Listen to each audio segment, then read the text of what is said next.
But thank you for joining us. This is our 13th edition of our swing series, and it's a great forum for us to give you pertinent information, whether it's something like the rules or whether it's fashion or whether it's fitness. So we really appreciate you joining. As Sarah said, we're going to record it. It'll be up on YouTube. So if you miss something, you can go back and you'll see a link to it from our website. I have the honor of introducing Wendy Dominick. Wendy has joined the WMGA board in 2018, and she is our team match chair. And she covers all the stuff team matches and does a fantastic job. But really what Wendy's claim to fame is rules and officiating. She has played golf on and off for 40 years, mainly for the last 35. And she has gone to, I think it was 5 rules schools. Are you up to six now? You went to 6. And she does a lot of officiating for the MGA, where she is the district chair of their rules and competition committee. But the most interesting or most noteworthy thing is last year in 2021 at the MGA recognition event, Wendy was awarded the Gerald T. Mahoney MGA Volunteer of the Year Award. And we were so proud. You probably saw us make an announcement in one of our On the Tees. So if you want to know anything about rules or all things rules, you go to Wendy. And this is a great forum that we allowed you to put some questions in and some pictures. And Wendy went through those responses that she got, and she's got some great tips. And as Sarah said, just used the chat function and or the question function, and she and I will just monitor that while Wendy does her magic with trying to make rules look easy. So with that, Wendy, it's all yours. Okay, thank you everybody for coming. I really wish, I think there are now 63 of you, so we can't really have 63 faces up there on the screen. But I do wish I could see all of you because at other times where I've done rules either in person or in Zoom, when I can see faces, I can get a reaction and I can tell when you're confused or nodding off or leaving, whatever. So please, if you don't understand something or you want just another aside or whatever, be sure and type something in, because I can't tell if you're following what I'm saying or not. I hope you will. I was a kindergarten teacher for 30 some years, so I pride myself in being able to kind of simplify things. So here's basically what I plan to cover tonight. I'm going to start by talking about the rules publications that are available to you that you might want to find. And then I'll move on to the questions that were submitted. And then I have a list of rules that I often see not thoroughly understood. They're not the complicated ones. They're the ones that most people know, but just a little tweaking or reminders are needed. So I'll go over that list. And then I hope at the end, you might think of things that you want to ask, and I'm sure there'll be time to answer some more questions. So behind me, I have, for my background, 3 publications that are put out by the RNA and the USGA. I just want to tell you a little bit about them. So the player's edition of the Rules of Golf. Whoops, whenever I hold something just put it in front of you.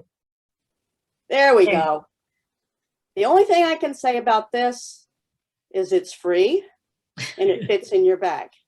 Other than that, you don't want it. Almost every page says, for more information on this, go to the full rules.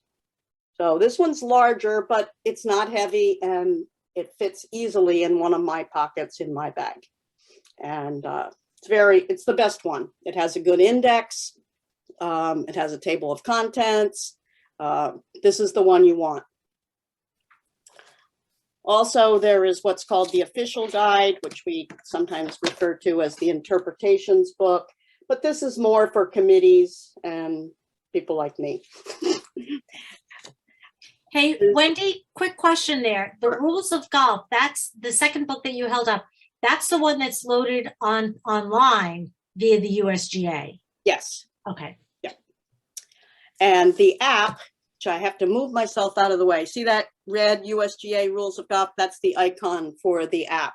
The app is free, and the app has all 3 of those books entirely. Great. So when you get the app and you click on it, it will say Players Edition, Full Rules, and Official Guide. You're going to want to click on Full Rules. The app is great. Personally, I use the book a lot, but sometimes if I'm downstairs and my book's upstairs, I'm like, oh wait, I have the app. The app has a great search feature, and it even overrides the wrong terminology. So for example, you have a plugged ball. Well, a plugged ball is really an embedded ball.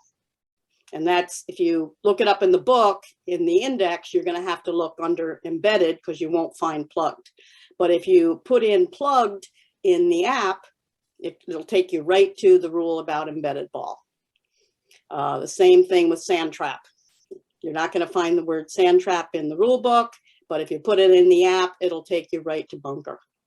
So it's really, it's good. Now, no matter what you choose to use, which is going to be either the app or this one, because you really don't want this. It just too often it leads you to this. So why go there? But whichever one you use, I think it's really important to, I'm not going to ask you to read through it, but to become familiar with the book by looking at the table of contents, by looking at the index. You'll just get a feel for how things are laid out. Because if you're out on the golf course and a situation comes up that you really don't know about, trying to find the rule is difficult. But if you've gone through the index, you have a pretty good feel for the way things are laid out. So I recommend that. Okay, so now we'll move on to the questions that people sent in. The first one is difficult. Not difficult, but it's a difficult situation. And we could probably spend a whole evening on this, and we could get all the participants saying, oh, that happened to me, or let me tell you my story. So I'm going to try to keep it fairly simple. So this isn't actually a rules question so much as it is how to handle an awkward situation that comes up with the rules. And I hope I can help you out both by using the rules that will help you and a few suggestions on how to deal with it. So I'm going to start by reading the question as it was sent in to me. Hi, Wendy. Great that you are doing this. Here's my biggest angst. And I think angst is the absolutely appropriate word for what this woman is feeling. How does one best handle letting a stroke competitor know she may have broken a rule? She definitely broke a rule. If she asks, what is the rule? When her caddy objects.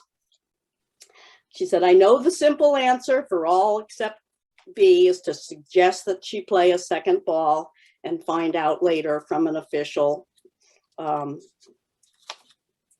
that plays out. She said, what I'm curious about is in many cases, most women get really upset if you call them on a rule, and then it changes the whole mood of the day. And in her case, she says, and in my case, I get totally unnerved, which upsets my game. What is the best way to deal with this? I've been there, and it can be unpleasant. So I can help you out, first of all, by reading a rule to you, which both is a little bit of good news and a little bit of bad news. And then I'll move on to some suggestions.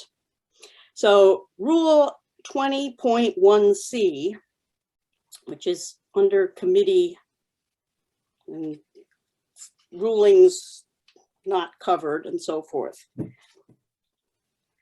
shows the responsibility that every player has in a competition. Players should protect other players in the competition to protect the interests of all other players. If a player knows or believes that another player has breached or might have breached the rules, and that other player does not recognize or is ignoring this, the player should tell the other player, the player's marker, a referee, or the committee. This should be done promptly after the player becomes aware of the issue, and no later than before the other player returns his or her scorecard, unless it is impossible to do so. If the player fails to do so, the committee may disqualify the player under Rule 1.2a if it decides that this was serious misconduct contrary to the spirit of the game. So you, as the player who witnessed this, are subject to DQ if you don't deal with it. So the bad news is you're not off the hook. You have to deal with the situation. There really is an obligation. And a bit of the good news is this rule, if you get some real bad feedback from the player who says, why are you doing this? You say, I have to. The rules require me to bring this up.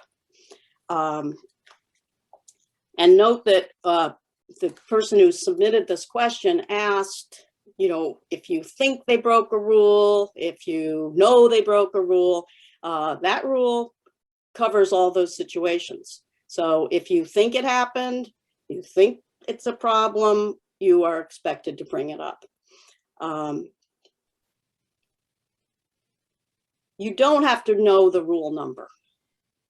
You know, it helps. You can pull, you know, if you can settle it all right then. That would be an issue of if the player really didn't think what they did was wrong. But other than that, many cases, I think the player who breached a rule either had no idea or they're like, oh yeah, I did it. You know, it's something they did without thinking about it. And perhaps we're going to let it go. I'm not sure. But in any case, it's a good idea to tell the player that you can sort this all out before you sign the scorecards. You know, always, no matter how sure you are, always give that option to the player. You know, we'll ask. You know, especially since the rules have changed. There are things that used to be not allowed that are now. So even if you're 100% sure, it certainly doesn't hurt to say, let's just tell Sarah or whoever we have to tell if we're playing, and we'll ask when we get in. Then she asked about the caddies. Sometimes caddies can get a little overly involved. If you feel that something happened that the player said didn't happen, such as say a ball moved, you know, if they're in the rough and you saw that the ball moved and the player says, no, it didn't. And the caddy said, no, it didn't. Again, you say, okay, when we finish, before we sign our cards, and the player's entitled to bring the caddy along as a witness. And in most cases and things like that, often the benefit goes to the player, you know, unless there's 3 other players who said, oh no, I saw it too. So there's no harm in that. And I think to keep things friendly, you say, hey, we'll talk this over when we finish, and you can certainly have your caddy speak up. Sometimes some caddies really vary in how well they know the rules. And also keep in mind, they're usually caddy at that club that often has local rules that we're not using. So they don't always know. I've seen caddies say, oh, we have a drop zone up there. It's right there in the notice to players, no, we're not using drop zones. So I would direct anything you say more to the player. And again, emphasize, we can check on this when we get in. Couple of other, these are just my opinions on how to deal with these things. It's always, I think, a good idea to deal with it as soon as possible. I've heard that players on tour, they want to know about any possible penalty they're going to get. You know, sometimes the TV picks something up. It takes a while for an official to get out there and tell them what might have happened, but they want to know. Of course, they're looking at a leaderboard and so forth, but I think a survey was done that they don't want to wait until it's over and then be told, by the way, you had a 2-stroke penalty back there on the 13th hole. Wendy, And besides, oh yeah. Sorry. One question, just can you refer to the USGA golf app during a match? Oh, yes. Yeah. I mean, unless there are really, really strict rules about using your phone, but generally every club, even if they say no cell phone use, usually allows you to use a phone as a GPS on the course. So yes, that's not a problem.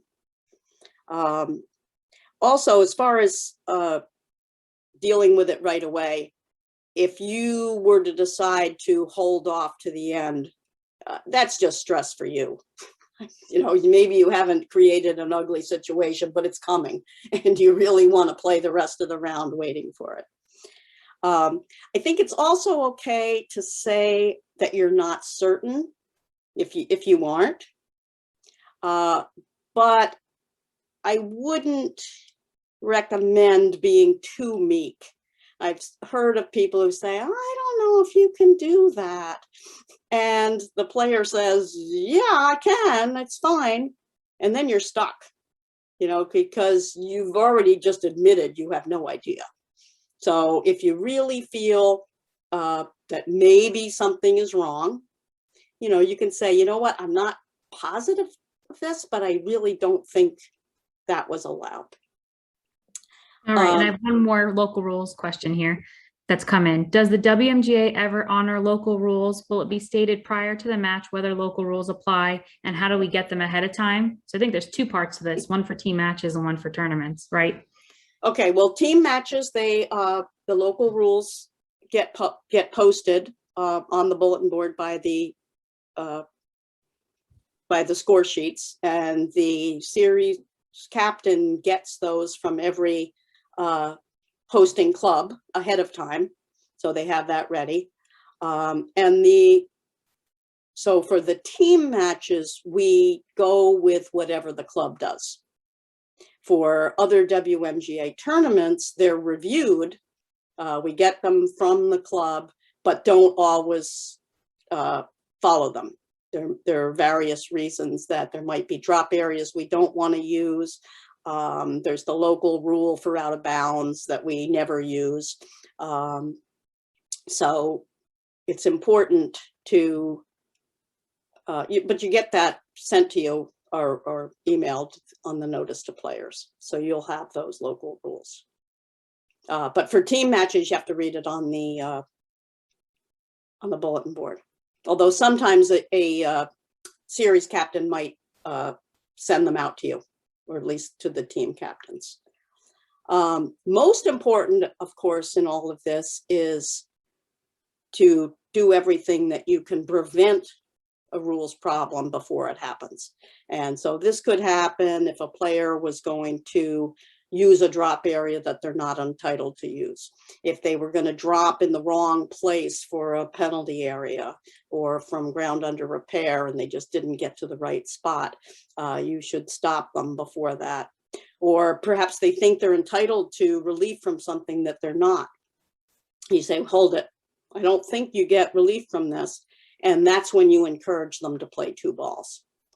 So if it's not too late, if you can encourage them, that's only for stroke play.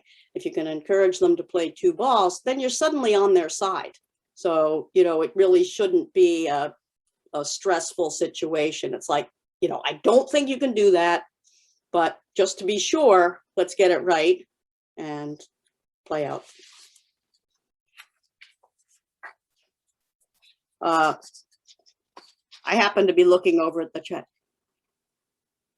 Oh, okay, so it is about playing a second ball. If there is a disagreement between players on a rule, do you play the hole out? I don't know if this person is talking about match play. Yes, you keep going. You don't stop everything. You would play a second ball. And sometimes you find an official before the round is over. More often than not, it's going to be at the end where you say, here's what happened.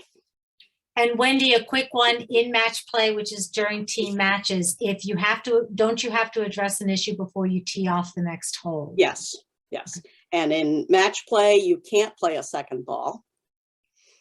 So an opponent either goes along with it, whatever you're going to do, or before teeing off on the next hole, or before you do anything, says, no, I don't go along with this. And you don't have to get a ruling. The match can go on, and it will. There are no officials out there during team matches, but you suggest that you want a ruling on this, and you find out later.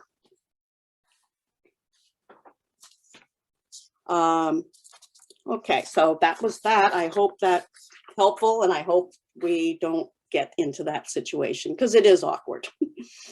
So the next question was, I would love for Wendy to clarify the new 2019 rule about accidentally hitting another player's ball on the green and what she calls the order of action and remedies and penalties incurred. It's still confusing.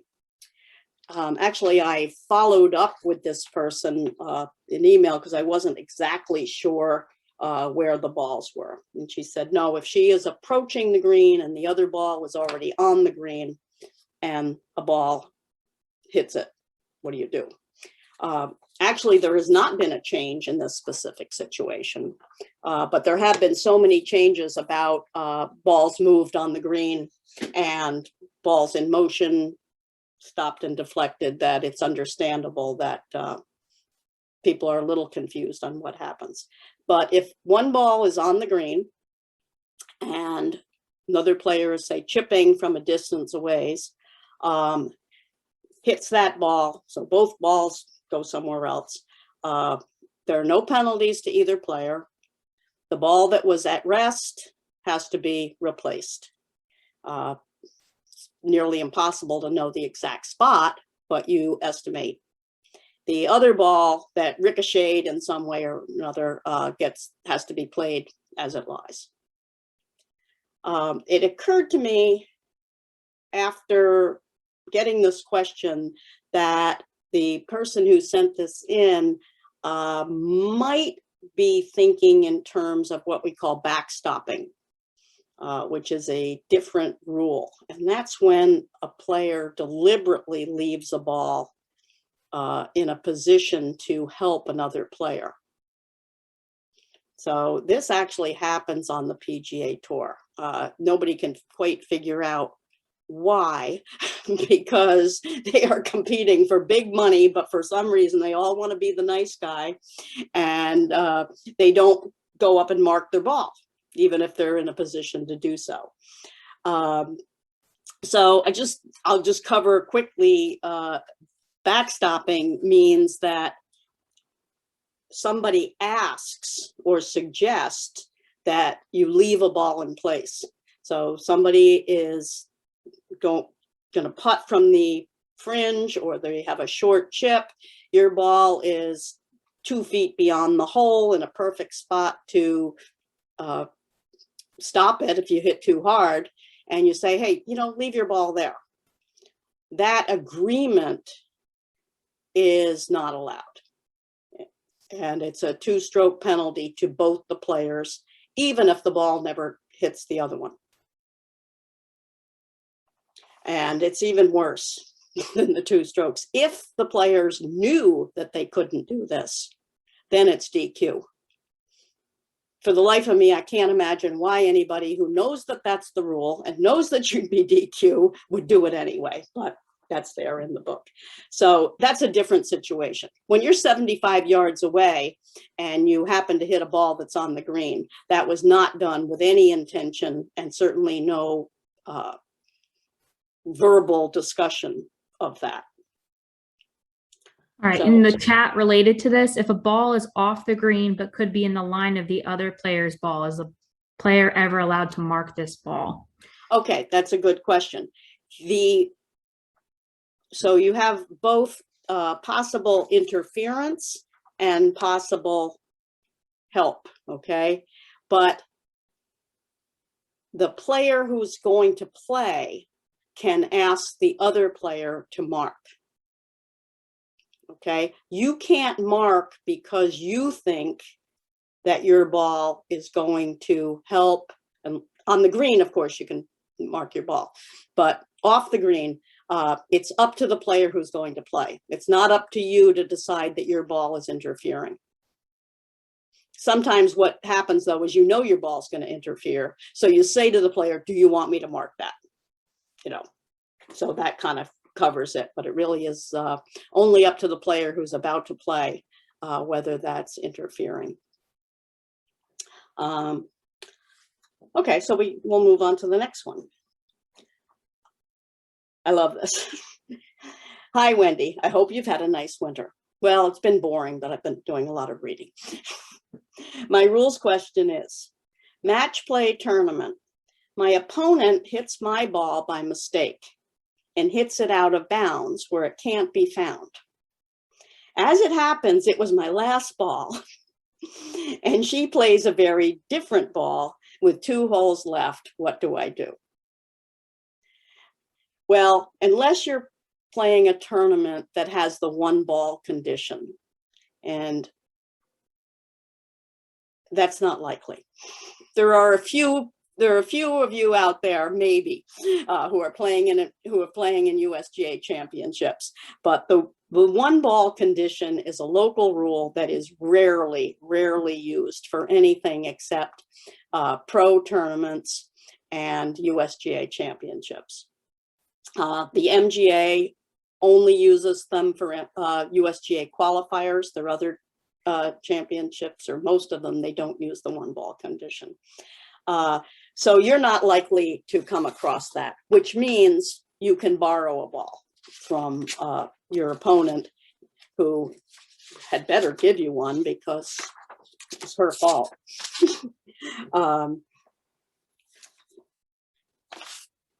So there's no problem with that.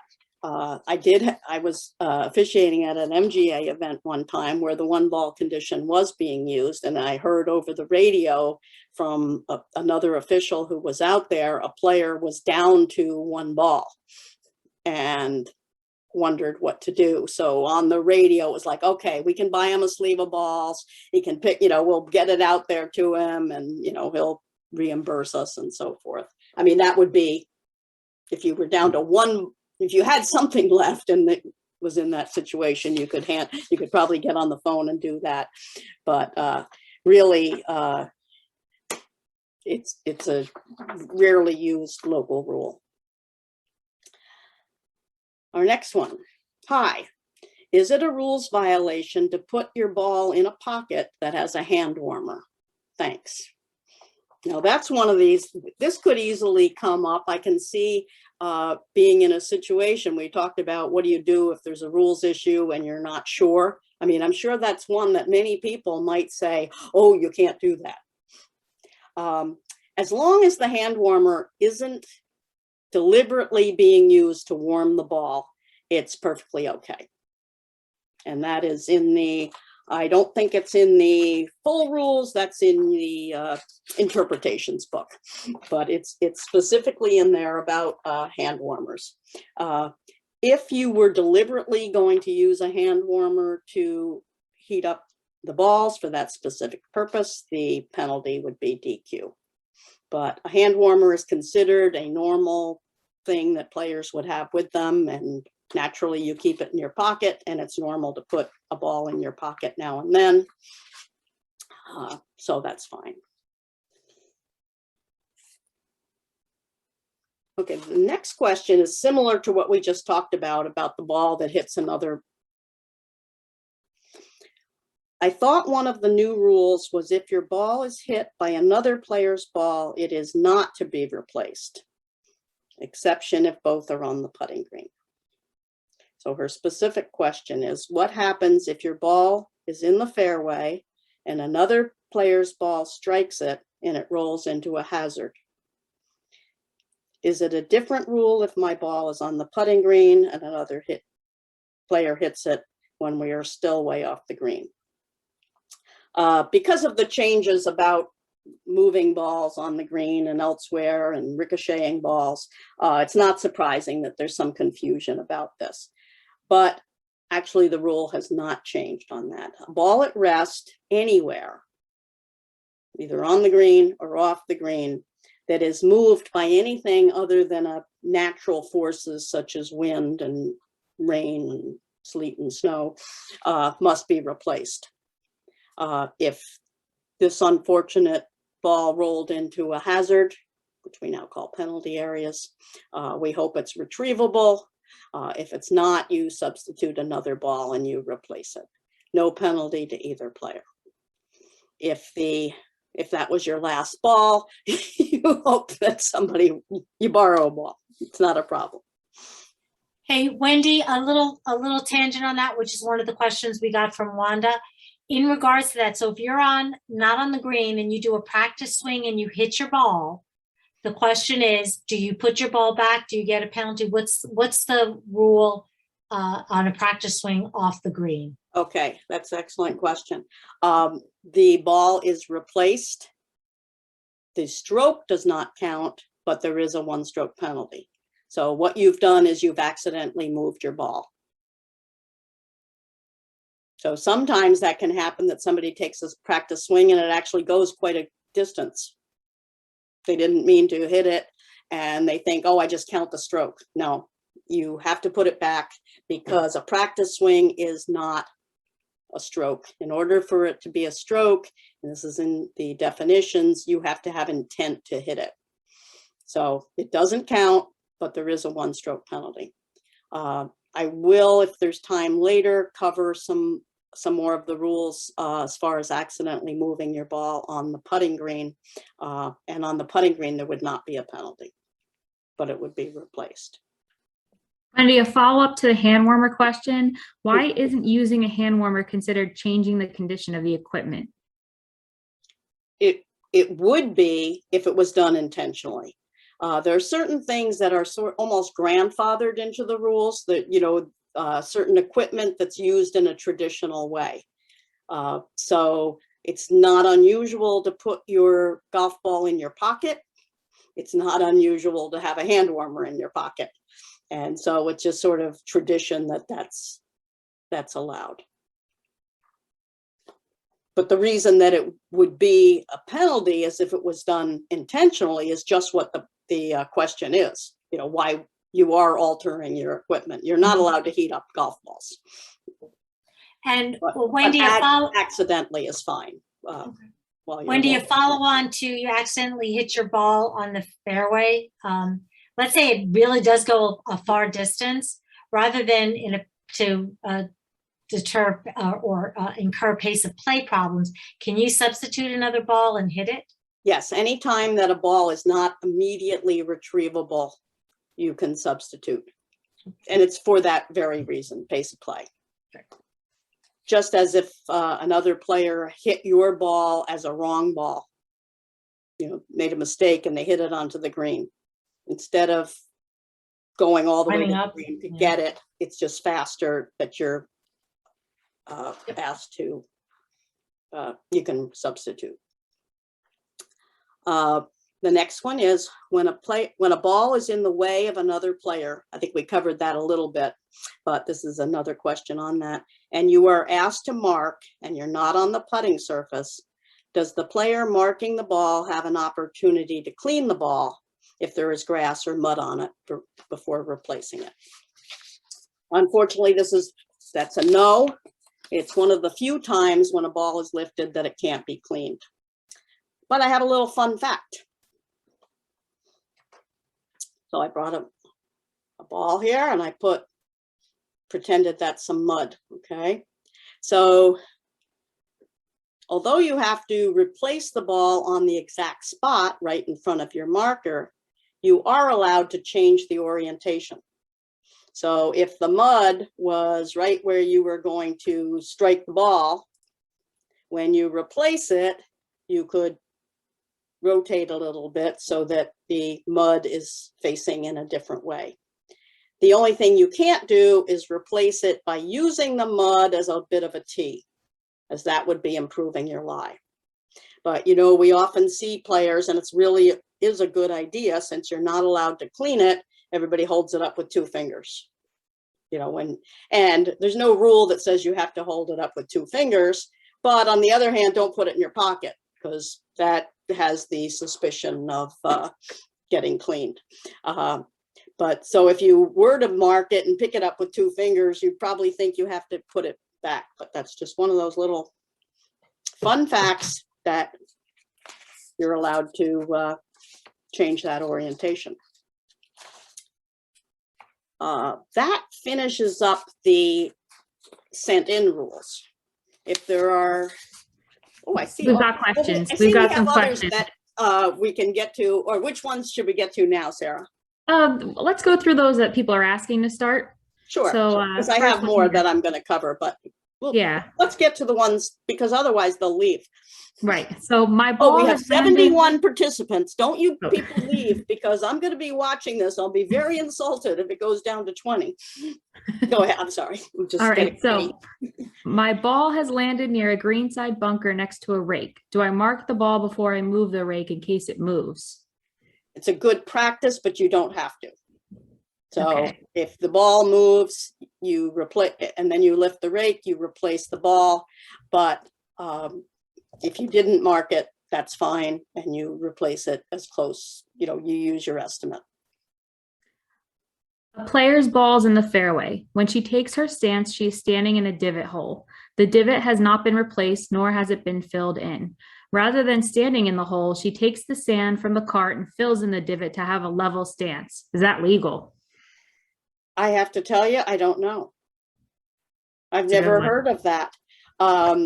You are not allowed to what they call build a stance. So I'm going to check on that one. Okay. Well, I've just never heard of it. You're not allowed to do a lot of things to improve your stance. So that's interesting. Okay, we'll come back to that one. Yeah. Can you listen to music with an earbud in one ear during a match? Depends. If it's done to help your rhythm, remove distractions and so forth, no. If it's just done because you like music and you're not doing anything to help your game, it's okay. What if you disagree with your opponent on how many shots were made on a hole? Opponent in match play, that's going to be tough, because if there are no witnesses, there's not much that can really be done. Now, stroke play I can cover separately, but in a match, your opponent, you finish the hole, your opponent says, I had a 5, and you say, oh, I think you had a 6. If it has nothing to do with rules, if it just has to do with counting, it's your word against hers, and there's nobody to help out. Again, in most cases, the player is considered the honest one. And if you can't recount it and say, well, wait a second, you know, I have some stories about miscounting. I have to tell you. I have to tell one. It's my very favorite. And it was in a team match, but it all came out happily. It was a Darien, and it was some endless par 5 with streams everywhere. They were lateral hazards. They were, you know, yellow ones, you name it. My opponent and I could not play that hole. We were just botching it. We were both going in all the hazards. And at some point, I knew I had lost count. And the numbers were high. I mean, by the time we got to the green, we're talking 11 or 12. And the same for both of us. And I was quite sure that she had taken 1 stroke more than I had, but I couldn't. I was at a total loss. we got to the green and I said to her, I just sort of sighed and I said, I'm really sorry, but I've really lost count and I'm just not sure what I lie. And she looked at me and she said, I have no idea, but you're one less than I am. So we just agreed, we putted and I won the hole. But in stroke play, though, if you're the player's marker, you can just say, you know, I don't think that's the score you had. And, you know, I really can't sign, if you're really convinced, you know, that they have it wrong, you don't have to sign their scorecard. Chances are they'll be believed, you know, if there are no other witnesses. You know, I did that once. I knew that the player that I was marking for had miscounted. And I just told her, I said, you know, I'm just not going to sign this card because I don't think that's what you had. And, you know, it was all good. You know, she wasn't winning anything anyway. All right. We'll keep going. We've got a few more here. Playing a tournament at club. Host Pro is providing cards with strokes. It's a team event. On our 7th hole in match play, we realized the pro marked the strokes based on the men's handicap ranking of holes. Person on the hole realizes the other person shouldn't get a stroke at the tee box. Do you proceed or correct? Strokes have already been given on previous holes. Okay, so the whole card is wrong. I mean, Yes. well, not all of them, but many are probably wrong. It's at your own club, so that Seems you so. would, I mean, I guess it kind of depends if you're using a club scorecard as opposed to a printed out scorecard, which has the dots. You know, players are expected to know when they give and get strokes. So if I tend to think that at your own club, you should know that. And if you've already settled a hole based on a stroke you shouldn't have given or gotten, that hole is over. And just as if you forget to claim your stroke, you know, you're playing the 7th hole and you just totally forget that you get a stroke. You tie the hole based on your gross score. Then you're playing the next hole. You can't say, oh, wait, I won that hole. I got a stroke. It's too late. So generally, it's what you see on the card is what you get. That sounds What if like, it's not at home? You're away. Maybe it's an inner club or something like that. then I think you continue the match based on, I don't know how you would know that they weren't right. So if it was a printed out Good point. scorecard that only had ladies, you know, your two players things, I'm not sure how you would know it was wrong. If you had the printed out, the regular club scorecard and you could see the men's strokes and the women's strokes and you didn't notice that it was incorrect, I don't know, maybe you should have really checked that ahead of time. It is the responsibility of players to know where they get their strokes. In that situation, Wendy, if let's say you're 4 holes in, the 4 holes were done, but could you look and adjust the card for the strokes from 5 going forward and realize, hey, this one has 2 dots, but it's really just 1 stroke? This is such a mess. I'm not really going there. Okay. It so much depends on the format of the tournament, whether it's a club event, whether it's not a club event. I mean, there's no way if you go to a WMGA event and you're playing where you do get the strokes because it's a better ball or whatever, we trust that where we see the dots is what we're supposed to get. Right. But if we're talking about rules, at the end of the day, it's the player's responsibility to know their dots. Yeah. Okay, we'll move on to the next question. Does abnormal course conditions, do they need to be marked in order to take a drop? For example, your ball is hit into mud but not plugged. Okay, that's a perfect example of where you should consider playing a second ball. So if you think that an area of extreme mud or tire tracks might be considered ground under repair, but it hasn't been marked, it's a perfect example of playing where you should play 2 balls. But if it's not marked and there's nothing written on the local rules, you can't assume that it's ground under repair and that you get a drop.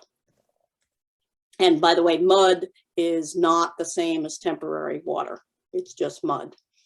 So you definitely do not automatically get any relief from that.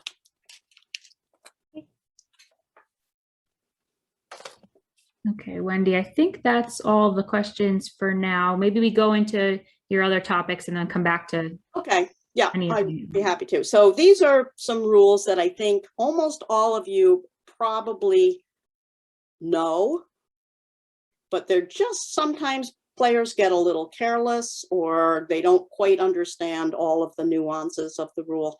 And these are things that I have seen at every single level. I mean, it can be, you know, the 36 handicappers at my club, or I can be doing a Med-Am. The first is the 3-minute search. Now, when I'm refereeing, I have a stopwatch around my neck, and as soon as I know that a search is begun, I click that and I am responsible for timing it. But in our everyday play, I do not pull out a stopwatch, and I don't wear a watch. But I found over and over again that players seem to have no idea of how long 3 minutes is. So just a suggestion that if you realize, once you realize that you're searching, you know, because very often you don't really know there's going to be a search. You think you know where you're going to find your ball, and all of a sudden it's like, oh wait, we really have to start looking. Whether you wear a watch or you have your phone with you, it's a good idea to be somewhat aware of the time.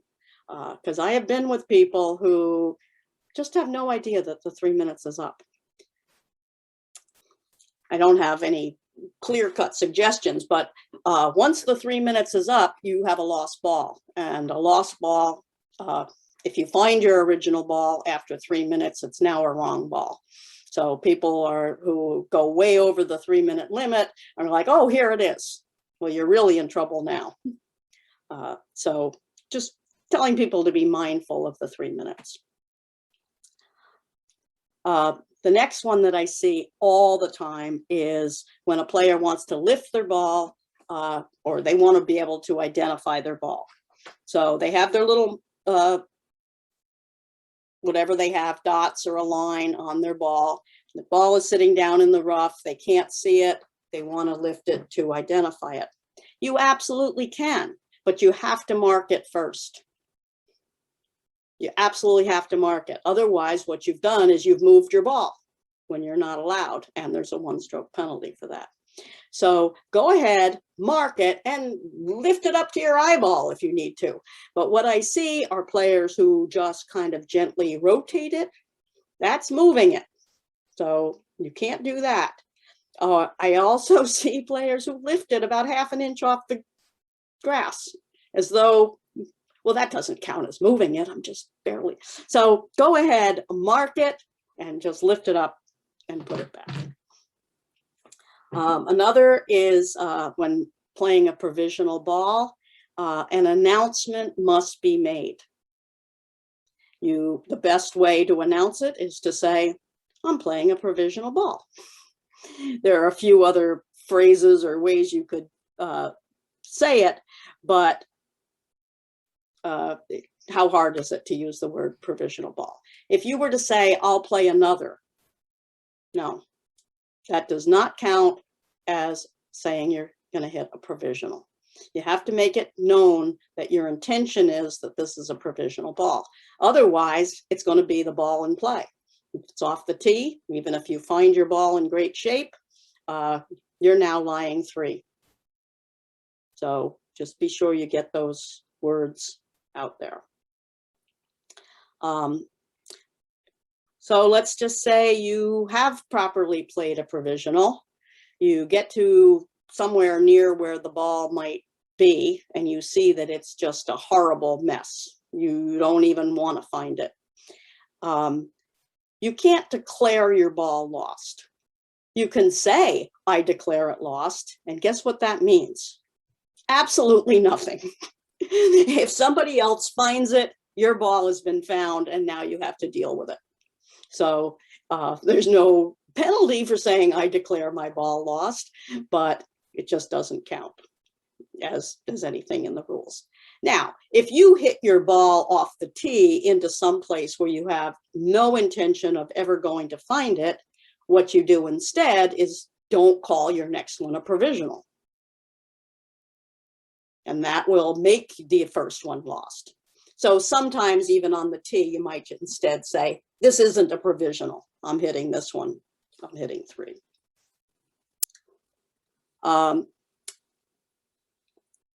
Virtual certainty when your ball might be in a penalty area. This is something I see a bit. In order to take relief for a ball that is in a penalty area, it has to be known or virtually certain that it's in the penalty area. Now, what does that mean?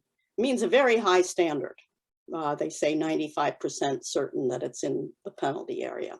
Otherwise, if you don't find it, it's a lost ball, and then you have to play stroke and distance. Hey, we all want to find the ball. Or we all want to play under the penalty area rule because we're not losing a lot of distance. But one thing I often see is a player who is searching near the penalty area, mostly in the rough near the penalty area, but not in it, and doesn't find the ball. And then after the 3 minutes that they've carefully counted with their watch are up, they say, okay, now where do I drop? It's like, no, you just demonstrated by where you were looking that you didn't have any virtual certainty. So you have a lost ball and you have to go back to the tee.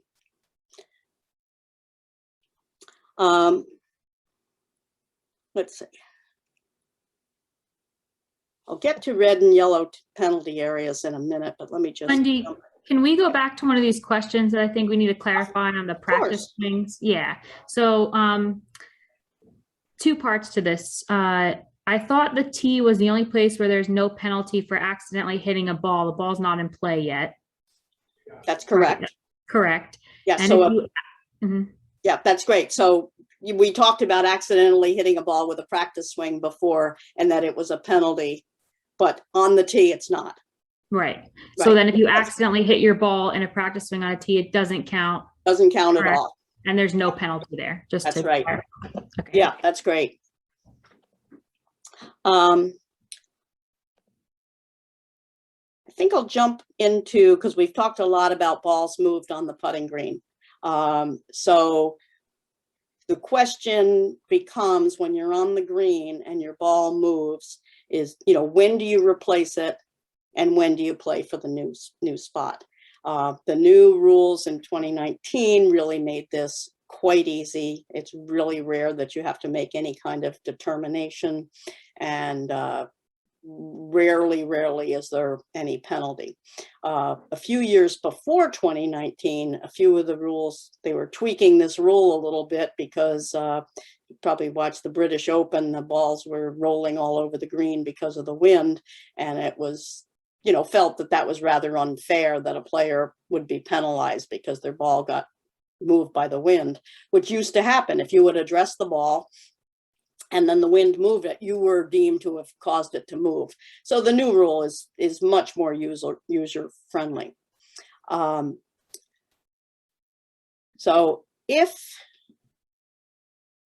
your ball is on the green and you mark it, we call that, you're not going to find this phrase in the book, but you own that spot.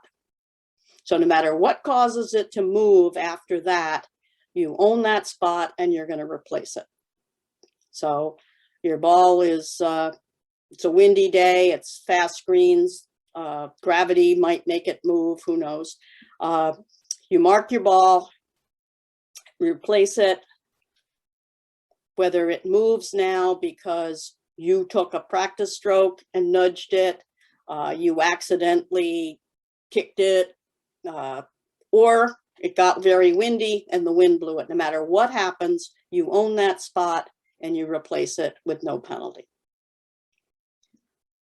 The only time you don't replace it is if you haven't marked it and then wind or gravity moves it. So almost all the time you are going to be replacing it. Easy. Yeah, we got another one here. Are there any rule changes for 2022? No. What there have been are, and they're online on the USGA website, every 3 months they publish some what they call clarifications. I think that's a generous word. They are things that were not anticipated and had to be changed. There aren't always, you know, each of these every 3 months, there aren't always clarifications, but things have come up which needed a little tweaking, and they didn't want to wait till the next rules revision, which is still not determined yet when it's going to be. Behind me, I have rules books going back to Lord knows when, you know, and they had the year on them. The current rules book only say effective January 2019, because they haven't decided yet when the next revision is going to come out. So the only new rules are very, very minor tweaks that are in the clarifications. Nothing anybody here really needs to know.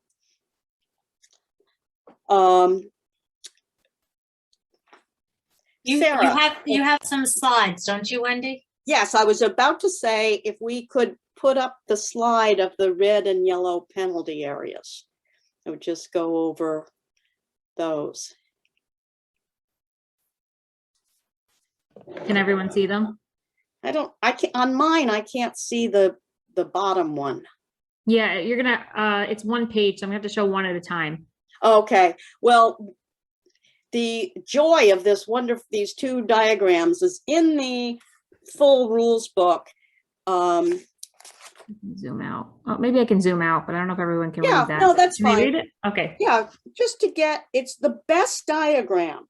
And in this book, it's side by side. I made that just to, and anytime you need any help on distinguishing what the different rules are between the red and the yellow, this diagram is perfect. So if you need a refresher for yourself, they're on back and side to side pages. And if you are ever in a situation, which I have been often, with players who confuse the red and the yellow, it's just a way of saying, look, here's what you can do in yellow, here's what you can do in red. And by seeing it side by side, it really helps people out. One of the changes in 2019, actually there are very few, I mean, as far as they're calling them penalty areas instead of water hazards, but more and more areas that are not water hazards are being marked as penalty areas, areas of fescue and so forth. And more often than not, they're marked with red. Prior to 2019, there were pretty strict requirements for when a water hazard would be marked yellow and when it would be marked red. So the red ones were lateral, and so they really weren't designed to be crossed. You know, in the best playing of the hole, your ball would go nowhere near them, which is why they were considered lateral. So if we looked at that bottom picture for the red penalty area, and you see the woman swinging by number one, she's playing from the tee, I guess. that red penalty area was not meant to be in play. So it's lateral. Whereas in the top picture where we see the player by area number 1 playing the ball, that penalty area is meant to be crossed. So yellow were always the ones that you were supposed to navigate during the play of the hole, and the reds were off to the side. One of the changes in the rules is that committees can mark hazards any color they want, no matter for any reason at all. And more courses are using all red.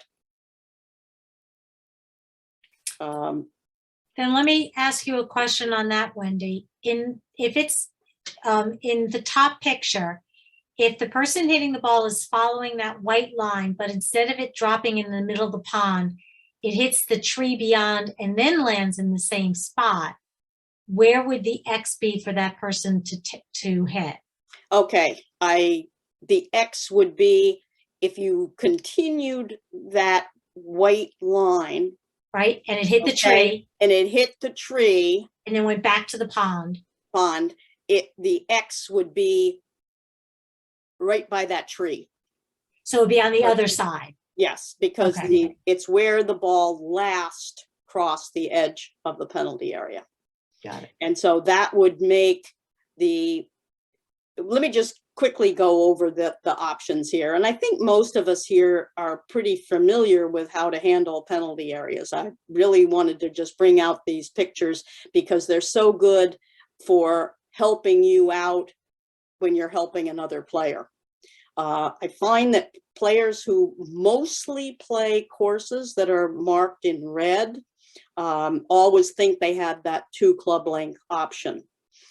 So let's just go over the difference here.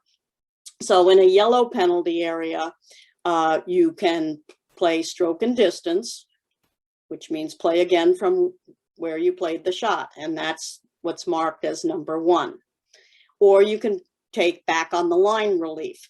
And that's where you're looking at this X and you draw an imaginary line from the flagstick through the X back as far as you want to go. So you see that black line.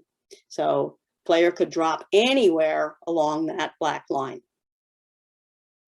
And the relief area is 1 club length from that line. So you have 2 options, stroke and distance or back on the line. What Lorianne had asked about where would the X be, that would definitely change where back of the line relief would be. Does somebody have an option of putting a cursor? Yes. Is that you, Sarah? Yes, right. Oops, you went too fast. Right there. Okay. Yeah. The X would be there. Okay. Right. So now, if you were to take back on the line relief, it would be from the flagstick through that X. Yes, you could drop anywhere along there. Okay. So it completely changes it, because it's always where it last crossed. Got it. And then if we look, yeah, go ahead. Well, we had a question on that. If the ball skips across the pond, hits the bank and falls back into the water, where would you drop it? It would be the same scenario as long as it went up to the mark. As long as it crossed the edge. Okay. So if it crossed the edge, it doesn't matter if it was in the air or if it skipped. If it made it over beyond the yellow paint or stakes, it's exactly like what we just showed. Got it. And then if we look down at the red penalty area, you can see the same 2 options, stroke and distance or back on the line, or the lateral option, 2 club lengths from point X. So point X in both diagrams is where the ball last crossed the margin of the penalty area. So that's your reference point. So it's your reference point for taking back on the line relief. And in the case of a red penalty area, it's the reference point for taking lateral relief. So you get 2 club lengths from that point. But there are many players, as I said, who I found are so used to playing only red, because more and more courses are marking in red, that they think they get that lateral relief on any penalty area. So by having that diagram that says, nope, let's take a look, here are the two, and they see the difference. It's really good. If you could put up the picture of the cart path. Okay. This is just a matter of explaining nearest point of complete relief. When you get relief, whether it's from a cart path, which is an immovable obstruction, casual water, ground under repair, the first step is locating the nearest point of complete relief. And as we often are told, it's the nearest point of complete relief, not the nicest, which is why I have all these rocks and bushes and things off to the left here. So the black circle is the ball right in the middle of a cart path, and we're showing the direction of play. I get asked this a lot. If the ball is right in the middle, do you have a choice? No. For a right-handed player, where I show the red ball would be the nearest point of complete relief for the ball and the stance. The green ball to the right is much farther from the original position of the ball than the red. So the nearest point of complete relief is, unfortunately, is in those rocks in the rough. There is no choice. In this particular case, even if the ball was a little closer to the right edge of the cart path, it's quite possible that the relief would still be on the left, where we see the red ball. And then the temporary water picture is pretty much the same thing. What you see there is a triangle. I just can't remember how to make a curved line. Sorry, it should be a semi, kind of a, not a semicircle, a quarter circle there, but I couldn't do it. So the nearest point of complete relief is where you have no interference for your ball, your stance, or the area of your intended swing. So this shows where the nearest point of complete relief would be. It's in the rough. You can't just decide, well, over on the other side, it's farther away, but it's fairway. No, it's whatever is nearest is it. In this case, player might want to go below. Sarah, can you make the line kind of down towards the bottom? Nope. Over more, closer to the water. Nope. This is and I guess my point is this: there you go, right there. Player might say, well, this is no closer. Can I go here? No, you have to find the nearest point of complete relief and then your club length from there.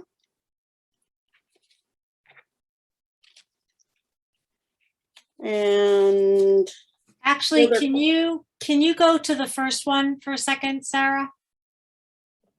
The penalty area? Cart relief one? Oh, cart relief. Yep. So there's a question here, and because I know the place, just assume for a minute, we have a question from Lynn Gear. At our home course, we have a cart path like you see, and on the left-hand side is rocks, and it's actually also a concrete barrier. Between the rocks and the asphalt of the cart path, there are gravel rocks. It's not completely covered, but there is gravel rocks placed there. So if the ball, let's where you have the grass between that rock where your red ball is, just assume that there's all little pebbles there that are kind of like what you see in a French drain. Would you be able to get relief from that, or with or without a penalty? it sounds to me, I'd have to see it Yep. and see what even is written on your local rules about the gravel rocks or whatever you're calling. If the gravel is something that's considered an obstruction, so if it was something, if your ball was in that, for starters, okay? So your ball was never on the cart path. If your ball is where I have the red ball there, let's just say that's what you're calling the gravel Right, rock. on top of gravel, yeah. Right. So if that was something that the course and the committee identified as an obstruction, you would get relief from that. Now you're asking is if the ball is on the cart path. No, if the ball was on the gravel and there's no local rule, would you be able to say that that's man-made gravel, part of the cart or part of the barrier, and therefore get relief, or you can't make that assumption? You really can't make that assumption. Okay. I mean, gravel is a man-made substance. So it's a matter of, is it sort of just a little bit of loose gravel or part of a cart? I'd have to see it to know for sure. Definitely something. Or we just go to Rye and tell them to claim that as. Exactly. You have some clout at Rye. I would just clarify that. I thought what you were going to ask was if the area of the gravel is considered an obstruction. What you then run into is what we often call the ping-pong situation. So your ball is on the cart path. Your nearest point of relief is in the gravel. These are two separate conditions.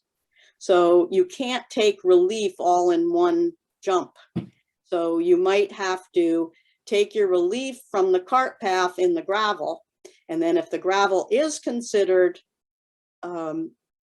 an obstruction, then you take relief from that.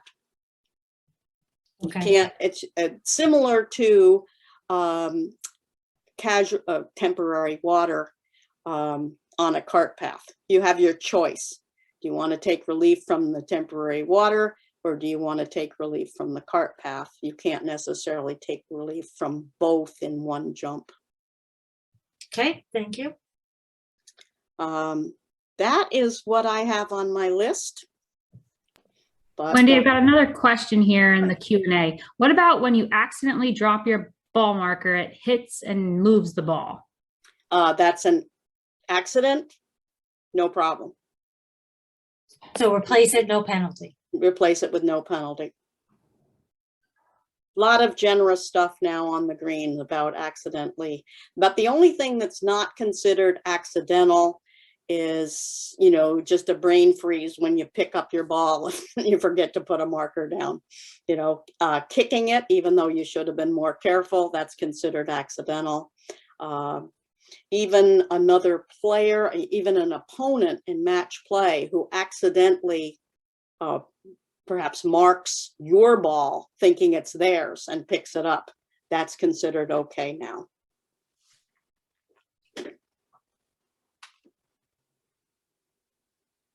The only thing I see here, Sarah, was Michelle about going forward and hitting provisional without searching for a lost ball. Was that discussed?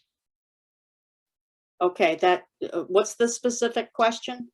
So I believe the question from Michelle Lemoy-Gray was that if you think your ball is going to be lost or out of bounds and you hit a provisional, you can't go forward and hit the provisional without searching. Oh, no, you're never required to search. Okay. No. Although you can't declare it lost, you're not required to search. Okay. All right, and then one more here's come in. What if someone accidentally plays the wrong ball? 2-stroke penalty in stroke play, and you have to find the correct ball and play that. If you didn't correct that mistake before teeing off on the next hole, it's DQ. In match play, if you play the wrong ball, you lose the hole. which is why you should mark and pick up that and identify your ball. I think more wrong balls, in my opinion, or my experience, more wrong balls are played from the fairway than anywhere else. Yeah. Because you just think that one's mine. You saw where it went. Whereas in the rough, where you're more careful to identify it. These are excellent questions. I'm enjoying these. Yeah, it's just I got to remember the answers when I'm out there. Well, that's why you have the app, and you're going to study the index. And the app does not have an index, you know, but it has the search feature, but you know. Great. Well, I think we're good on this, and we do have to get back to Cheryl, who had the one question about putting the sand on a divot where you're standing. Yes, I will look into. We'll get back to Cheryl on that one.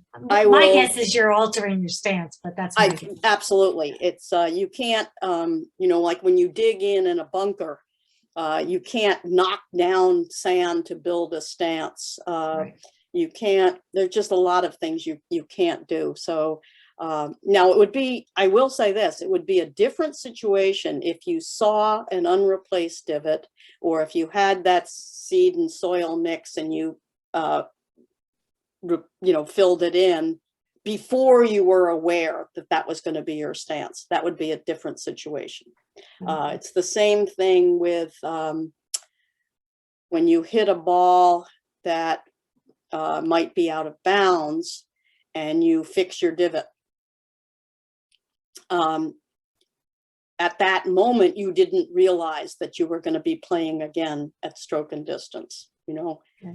So it's a different situation. So I would say that if you just out of courtesy immediately filled in that divot hole without realizing that you were fixing your stance, but to deliberately say, I'm going to fix, you know, fill this in because I want a better stance. Yeah. I think that I will check the actual rule number and get that to somebody to clarify. We'll let Cheryl know. Terrific. Well, Wendy, thank you very much for your time and your expertise. Well, thank you Really to all always the appreciate it. people.